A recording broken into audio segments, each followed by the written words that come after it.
You know, when I tell people where I come from under a rock. That's the straight honest truth. My home life was hell.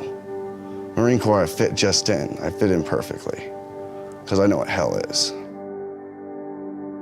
As soon as you get back from Iraq, and they say, you know, don't drink and drive and don't carry around loaded weapons. And that's, you know, there's really not a lot of release after you get back.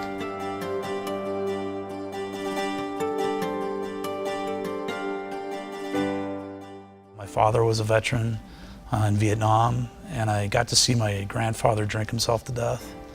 And I got to live with my father constantly battling post-traumatic stress. When you're in the military, you feel like a sense of purpose. Once you leave, you feel like you're not a part of anything that's greater. Yeah, I've been back since 2006, and I got in some trouble. I had to face some time in jail, which I did. And even then, I didn't realize I had a problem. I didn't realize I had a drinking problem. I didn't know what post-traumatic stress was. One of the things that's interesting about PTSD is that the brain doesn't care what the source of the trauma is. What trauma does in the brain and then impacts the body is it's almost like every area of the brain goes rogue. My mind has been, what do they call it, hypertensive for a long time. Really just quieting my mind and just learning how to breathe and learning how to just have a conversation with somebody has been incredibly hard. I've had over probably 20 jobs in the last 8 years because I have a really hard time just resting, relaxing, not paying attention, just enjoying the moment.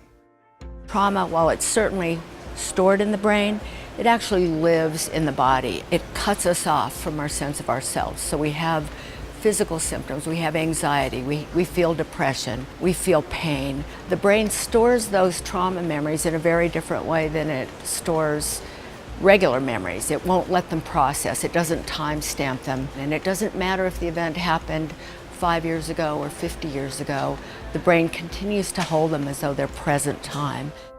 At any time in my life, I can go to 1967 right away. It puts me right back in the field.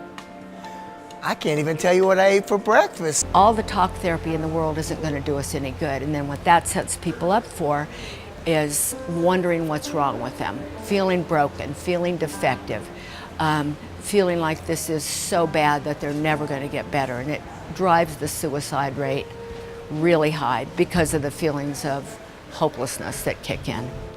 We've been established since 1899, one of the oldest posts in the nation. People don't know that VFW Post 1 doesn't have a bar.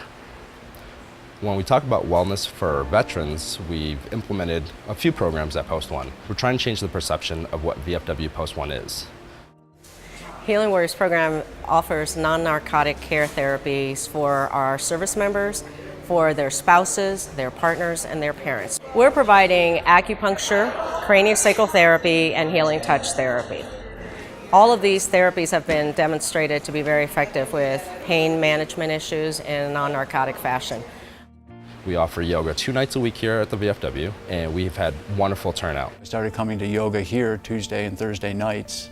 We do make sure that we establish that this is a safe space for the people that are participating. And it was great because we had the camaraderie of veterans and supporters of veterans, and it was still yoga. This is something that's important.